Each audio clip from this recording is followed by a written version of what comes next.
Now that both Donald Trump and Kamala Harris have accepted their party's nomination to become the President of the United States, they're now going to start receiving national security briefs. And this has been going on ever since Harry Truman, who became president suddenly and didn't even know about the Manhattan Project in 1945, decided he didn't want any future president-elect to be faced with this. And though some presidential candidates on both sides tend to ebb and flow on whether or not they're going to take the full briefing or a partial briefing or some kind of information before they get into the office, we have one candidate that just said, fuck it. Well, I could if I wanted them, but I don't want them because, number one, I know what's happening. It's very easy to see what's happening. We have an incompetent leader, and we have two incompetent leaders. We have a Marxist that's going to try and be president. And I don't think he understands that it's a national security brief. It's not about the American policies per se.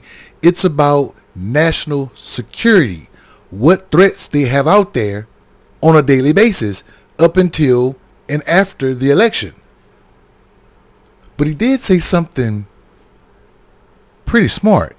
I don't want that because as soon as I get that, they'll say that I leaked it. So the best way to handle that situation is I don't need their briefing. They come in, they give you a briefing, and then 2 days later they leak it, and then they say you leaked it. So the only way to solve that problem is not to take it. I don't want it. I'll tell you what, if I were him, I wouldn't take it either. Because if he did, there is a possibility that somebody could leak the information and say, hey, well, Donald Trump was briefed 2 days ago about this. And given his past with information like that, at the same time, maybe he don't trust himself to have the information for fear that he would let it slip out if and when he's talking to someone.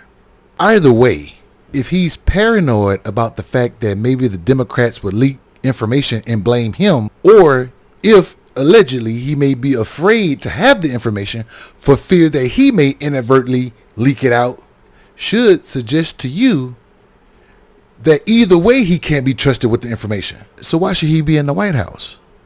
I mean, think about it. If you can't deal with a political party giving you information for fear that they may leak it and say you did, how can you trust another country talking to you and negotiating with you and dealing with you to not do the same thing?